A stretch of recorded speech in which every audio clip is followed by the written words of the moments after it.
Assalamualaikum Sobat Ambis dimanapun berada. Pada kali ini kita akan melanjutkan part ketiga dalam pembahasan soal prediksi OSK 2025. Dan pada part ketiga ini kita akan membahas soal nomor 11 hingga nomor 15. Sebelum itu jangan adik-adik semuanya jangan lupa untuk subscribe dan juga ikuti channel YouTube ini karena kalian akan menjadi semangat untuk terus belajar ya, menjadi ambis. Dan jangan lupa teman-teman jika ingin memesan soal ini, soal prediksi yang telah kalian susun, silahkan untuk melihat dan mengisi Google Formulir yang ada di di deskripsi video ini. Oke, baik adik-adik semuanya, kita akan membahas salah satu materi menarik dan kita bahas soal nomor 11. Di sini bisa kita lihat bahwasannya the curve that explain the relationship between income and the amount of good consumed is. Jadi, kurva yang menjelaskan bagaimana hubungan antara pendapatan dengan jumlah barang yang konsumsi.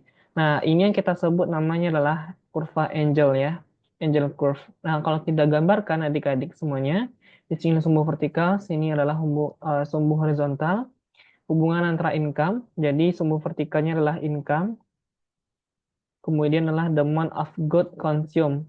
Jadi kalau kita katakan Q atau C gitu ya. Nah, ini kita sebut namanya adalah kurva Angel. Nah, tergantung dari bentuk kurva jenis barang yang dikonsumsinya terkait dengan pendapatan. Kalau misalnya adalah dia downward sloping, seperti ini, berarti dia relationship-nya negatif ya, seperti kurva permintaan. Ini berarti barangnya adalah barang inferior. Ketika pendapatan tinggi, justru kalau tingkat konsumsinya adalah sedikit. Nah, ketika pendapatannya sangat rendah, tingkat konsumsi barangnya semakin tinggi, gitu ya. Nah, ini kita sebut namanya barang inferior. Ketika tingkat kesejahteraan seseorang itu turun, ya mungkin jatuh miskin, mohon maaf gitu ya, sehingga jumlah barang yang dikonsumsi untuk barang-barang yang mutunya rendah itu semakin tinggi. Nah, apa itu contohnya barang inferior? Itu contohnya lah barang-barang mutunya rendah, kayak misalkan motor bekas. Mohon maaf kalau misalkan ada beras dulu, ya mungkin beras yang cukup murah, bukan beras yang umum kita konsumsi.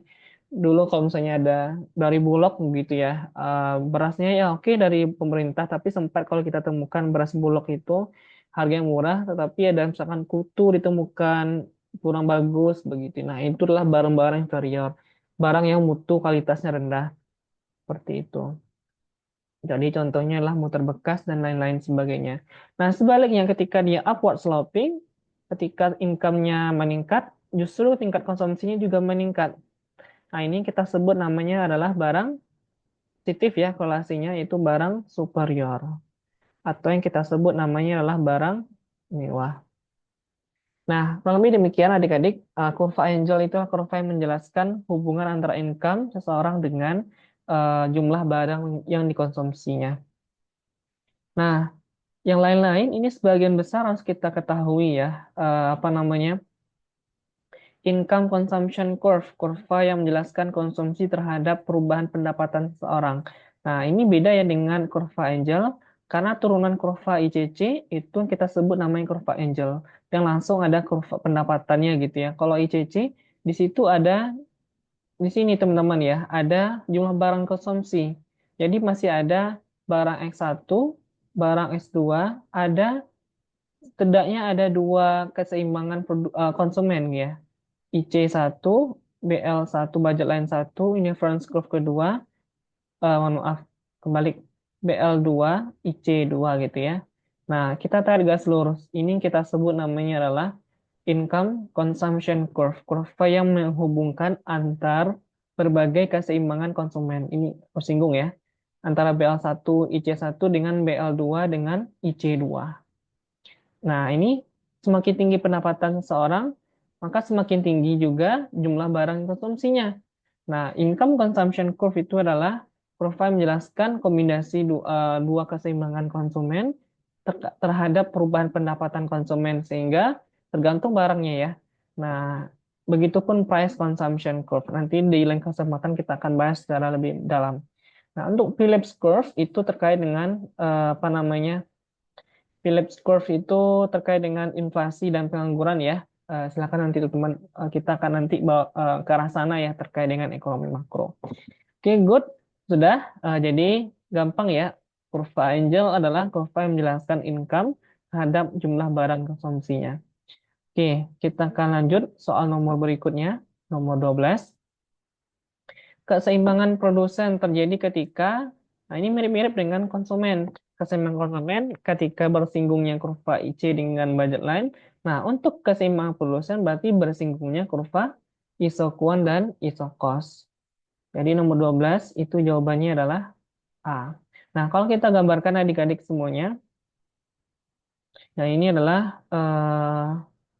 input ya yang digunakan oleh produsen, jumlah tenaga kerja, misalkan ini modal, mohon maaf, paling sering modal, capital, ini adalah L jumlah tenaga kerja. Nah, ini adalah ISO cost. Nah, ini adalah ISO kuan.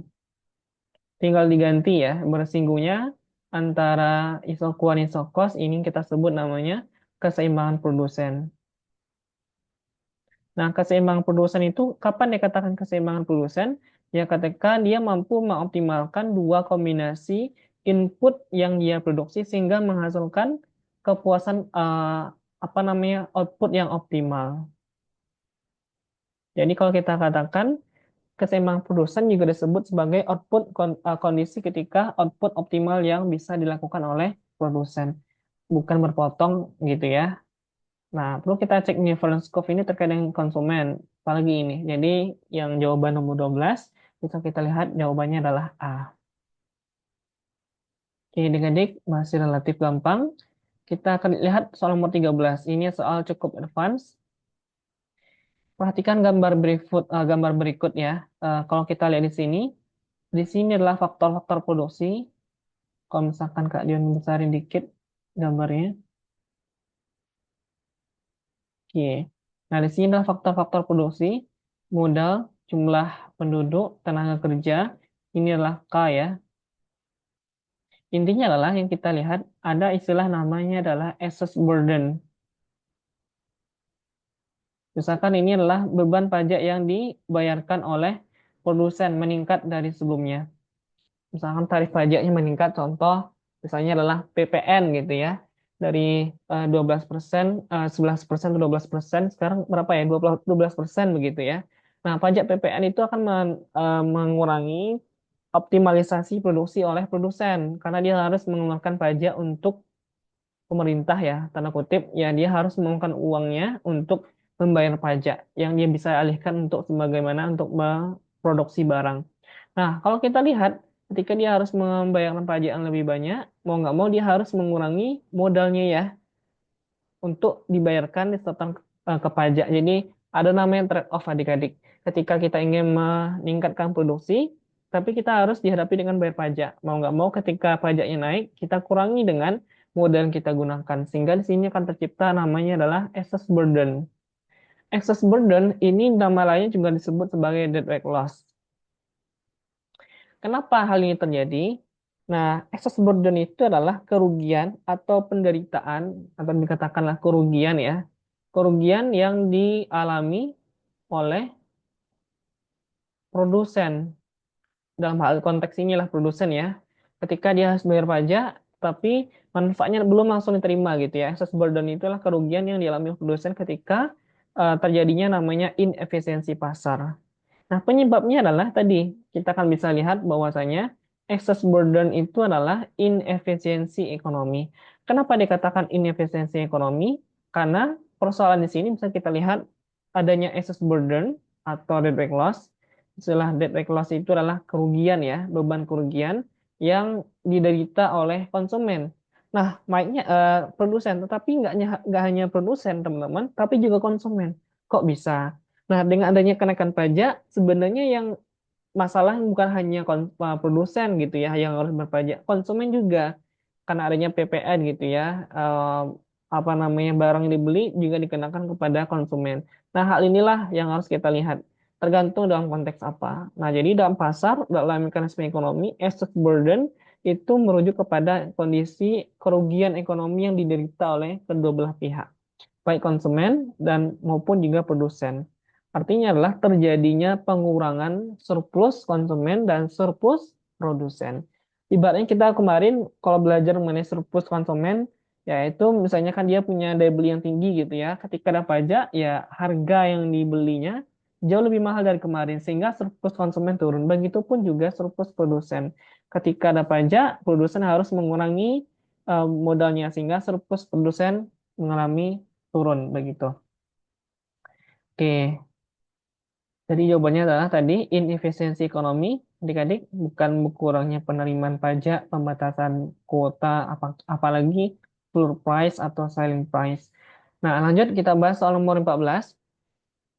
Bila Hasya menghabiskan seluruh income-nya dihabiskan untuk mengkonsumsi buah mangga dan alpukat, kita akan notasikan mangga itu adalah M, alpukat itu A ya, dia lebih mudah mengingatnya. Ia mampu membeli 10 mangga ditambah dengan 6 alpukat ini ya. Dia juga bisa menghabiskan seluruh pendapatannya untuk mengkonsumsi 8 mangga. Kalau 8 mangga berarti dikurangi 2 mangga ya. Mau nggak mau, kalau kita belajar namanya marginal rate of substitution, jika satu barang kita kurangi, maka barang lain kita tambahi gitu ya. Kita tambahkan karena income dia harus habis. Kalau kita kurangi mangga, mau nggak mau kita lebih banyak beli alpukat, yaitu di sini 12 alpukat. Harga mangga per item itu adalah 12 sen. Berapa pendapatan Hasya? Nah, ini kita bisa menyelesaikan soal ini dengan cara eliminasi dan substitusi. Yang kalian pernah pelajari di matematika dasar ya, atau matematika SMP, SMA. Ya, itu berarti sama dengan income ini tadi ya. Ya, kita substitusikan ke persamaan satu. Ini persamaan satu, ini persamaan dua. 10 kali 12, 120. Ditambah 6A sama dengan income. Begitupun ini, 8 kali 12, 96. Ditambah 12A sama dengan income. Oke.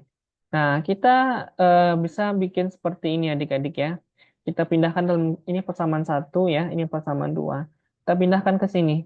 6A sama dengan, kan ini kan kalau kita kurangi habis ya, jadi sama dengan 120. Ini 12A sama dengan 96. Nah, bagaimana caranya? Ya, mau nggak mau kita bisa melakukan semacam solusi ya, metode eliminasi dan substitusi. Biar kita lebih cepat menjelaskan adik-adik, seperti tadi, 120 tambah 6A sama dengan income, 96 tambah 12A gitu ya, sama dengan income. Nah, kita cari substitusi ya. Di sini bisa kita selesaikan sebenarnya dengan seperti ini ya. Kita kurangi ya antara ini untuk mendapatkan A. Jadi misalkan kalau kita langsung kurangi 120 dikurangi 96 min 24, 6A dikurangi 12A min 6A, sehingga min bagi min kan positif ya. A-nya jadinya adalah 24 bagi 6 yaitu 4. Jadi harga alpukat itu adalah 4 sen. Ini harga alpukat ya. A ini alpukat itu adalah 4 sen. Nah, bagaimana cara selanjutnya untuk menghitung pendapatan? Ya, kita substitusi ke salah satu persamaan. Jadi, 10 kali harga alpukat, harga mangga 12, ditambah 6 kali harga alpukat ini, yaitu 4 ya, sama dengan income, yaitu tinggal kita selesaikan 120, tambah 24, yaitu 144 sen. Jadi, pendapatan Hasya adalah sebanyak 144 sen. Oke, inilah metode eliminasi dan metode substitusi yang bisa kita pelajari. Oke, good adik-adik. Jika muncul soal seperti ini, kalian sudah tahu ya. Nah, ini salah satu kita belajar mengenai budget constraint ya, atau di sini terkait dengan income, bagaimana konsumen mengalokasikan dua barang yang konsumsi terjadi perubahan, mau nggak mau alpukatnya lebih banyak, dan kita cari dulu harga alpukat untuk mendapatkan total pendapatan yang dimilikinya. Terakhir, soal nomor 15, the measure that indicates preference for combining two goods in consumption. Pengukuran yang menjelaskan terkait dengan preferensi dari dua barang yang konsumsi oleh konsumen, di mana jika satu barang yang konsumsi itu meningkat, increase, offset dengan kata lain, barang yang lain decrease in other. Jadi dengan kata lain, barang lain itu dikurangi. Jadi misalkan ada dua barang, barang A, barang B, tadi seperti tadi alpukat atau banana ya, misalkan pisang. Ketika kita ingin meningkatkan konsumsi alpukat, kita dihadapi dengan budget ya, yang terbatas income. Nah, ketika kita ingin meningkatkan alpukat, mau nggak mau, barang B-nya kita turunkan konsumsinya, karena kita dihadapi dengan keterbatasan anggaran. Nah, ini kita sebut apa namanya? Agar tetap utilitasnya sama gitu ya. Nah, ini kita sebut namanya adalah marginal rate of substitution. Tingkat pertambahan substitusi. Substitusi itu adalah pengganti. Kalau kita naikkan barang A, mau nggak mau konsumsi terhadap barang B kita turunkan, dan begitu sebaliknya. Nah, dalam konsumsi itulah margin of substitution, MRS. Nah, perhatikan, tapi kalau dalam produsen, itu adalah kalau misalkan ada dua input X sama Y, kalau input ke X-nya kita naikkan, mau nggak mau input Y juga kita turunkan. Konsepnya sama, tapi konteksnya berbeda. Dalam produsen berarti bagaimana dia mengoptimalkan jumlah barang diproduksi ketika jumlah modal, misalkan X atau K-nya kita naikkan, mau nggak mau jumlah tenaga kerja kita turunkan, karena produsen juga memiliki budget, gitu ya, keterbatasan anggaran. Nah, ini istilahnya ya adalah marginal rate of technical substitution. Dalam produsen kita sebut namanya technical, tetapi dalam konsumen namanya adalah nggak ada teknikalnya. Jadi bedain ya, MRTS itu adalah dalam produsen, sedangkan dalam konsumen MRS.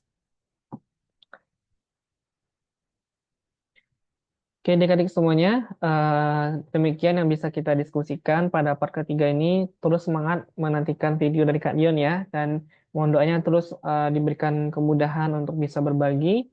Kita ketemu lagi di part keempat. Demikian, salam ambis. Assalamualaikum warahmatullahi wabarakatuh.